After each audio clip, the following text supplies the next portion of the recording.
Everybody thinks the islands are paradise, but they don't see the other side to it.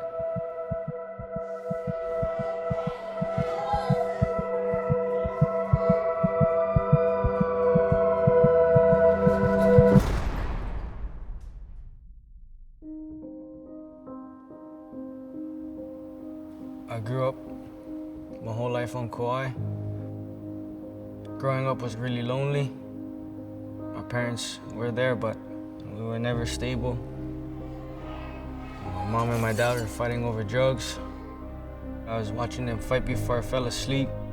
Something was telling me to get up. I was walking towards the bathroom, but I looked out the back window and I seen a silhouette hanging from a tree. Seeing my dad's life fade before my eyes, something I don't really want anybody else to see. My dad is still alive, but he's not the same. I didn't feel like I belonged to anyone. That's when I started picking up bad habits. I would just hang out with the older boys. I took what they taught me and I ran with it. Started doing drugs, stealing. Nothing really was handed to me. I had to get it on my own. I was 16 with my uncle's car. I got money, I got drugs. Who's gonna tell me anything? I seen Officer Scribner, now in dip. He ended up catching me. That's when I got incarcerated. At one point in time, I was depressed. My mom can't come. It's lonely. Growing up, they don't have good role models that create opportunities for the kids to have better choices. So this group really doesn't have anybody. I've seen boys cry because they didn't want to leave, because everything in the correctional facility was structured. They didn't have to worry about food. They didn't have to worry about medicine. They didn't have to worry about a safe place to sleep. All I was worried about is having a safe place to stay without looking over my shoulder. Food, clothing, shelter is what we take for granted. These youngsters don't have those basics. They are where they are because somewhere along the line, they weren't nurtured. Humans have to be nurtured, and if not, they don't feel like they fit in. So a lot of the systems that are in place doesn't allow them to grow, and then what happens is you see them become outcasts. I was in the streets for 3 years. Bumming money every day. Kind of does a toll on your body, learning who you are, it hurts.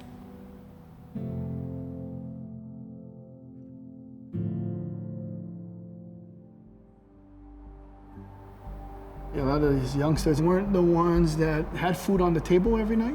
They're not the ones that had places to sleep that were safe for them to sleep. One of the houseless youth we had came beaten up.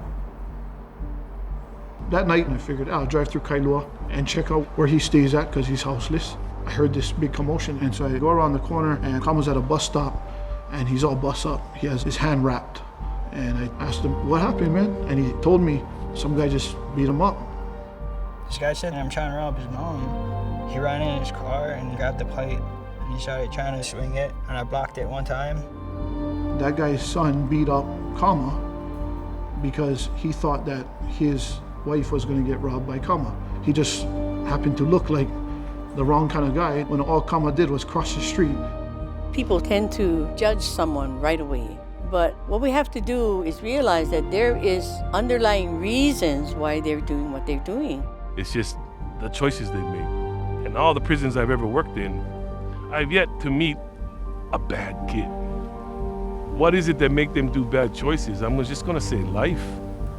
They're always looked down upon, they was always yelled at. They were told they were not gonna amount to anything. By the time they get to 13 or 14, they're into drugs and into alcohol, just to ease the pain. And it's just a matter of time before they get into the criminal justice system. So we have what we call intergenerational poverty, intergenerational incarceration now.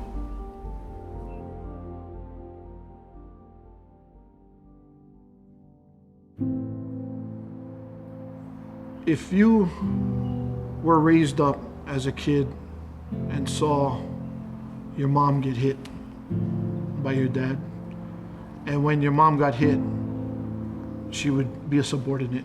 Maybe dad then took that out on the streets, I want this, you don't want to give it to me, boom, he hits the guy. And the kids see that as, oh, that's how these things work. Kid grows up, starts hitting, and they get a pleasure from it. It's like a drug, it feeds them. This intergenerational trauma goes on through life. That will just continue to keep going until somebody stops it.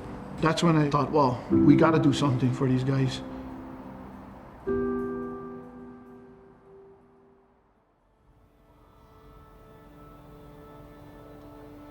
I had excuses in my head that brought me to where I'm at.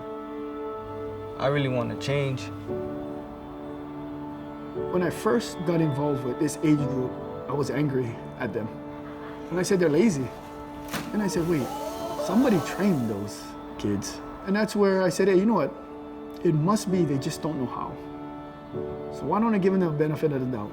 If we try and teach those youth to help out, and then we teach enough of them, and next you know, we have an army of young boys and girls that could help out and fix up homes for kupuna. And I figured if we could build houses for people, we would save them a lot of money and help them and their families. Then we started recruiting people in the neighborhood, Waimanalo, and a lot of it was just theory. We started realizing like, yeah, a lot of these guys don't even have life skills. So we started teaching that, and that's what became Kinai Eha. It means extinguish pain. There's always gonna be pain out there. So we try to find what these youth love and we push them into that. A lot of the kids, when they come to me, they've been out of school for at least a year, and they're at least 4 years behind. But Jamin, his work ethic was already naturally there. I used to blame everybody else for my mistakes, but who is there to blame when you're in a cell by yourself? Nobody. I can't control what my parents do, what anybody else do, but I can control what I do. I gotta start worrying about my income, my education, if I wanna be successful. One of the best things I like about Kinai Eha is that when they start teaching him about work, about construction, his schooling improved. Construction is just a base for us. Anybody can work construction, can work anywhere. It's a tough job. Then they learn work ethic, and with good work ethic, you don't need to be smart, you don't have to be strong, but everybody can work hard. There's so much people telling me, cops, all kinds of different people. They were telling me, go to this program, go to this program.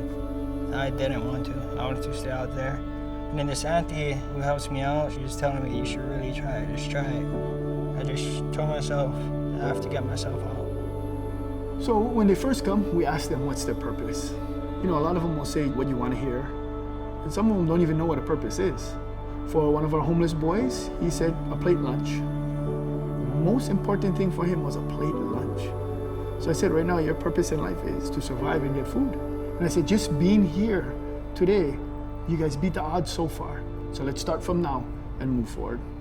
We engage them in the community right from the start. And being in a place where they're actually contributing, the feeling is from zero to hero. We love the kids, Kinai Eha. And we'd love to see them grow and make a difference. And in the years to come, we'd like to see that they are making a difference in the lives of others that have walked that same road as they have. I enjoy seeing the little changes that they make. So when a youngster walks by and they come to greet me, good morning, Kumu, I smile. Could be as simple as carrying a box of food for my kupuna. I never did do that before, but it feels good when they tell me thank you. I would have never done that if they didn't expose me to that situation. It feels good helping people instead of hurting them. So that there teaches them how to be significant without violence. They find significance because they're valued, and that empowers them to want to get to the next level. Everyone was always telling me that I was the man at doing all the bad stuff. But now I come out here and I have all these grown men showing me that I can do good at other things and showing me that I can be a good man. I hope to get my GED and to give back to my community when I go home. Open a program for troubled teens, for the ones like me. They become driven. They start to realize how strong they truly are. Everybody has value. You just gotta find it. When you see someone, you gotta look past all that negative. You gotta see them as someone that can and will be a good person. Just knowing that someone cares about them gives them a reason to better their lives, and that they make a difference in the lives of others by giving back.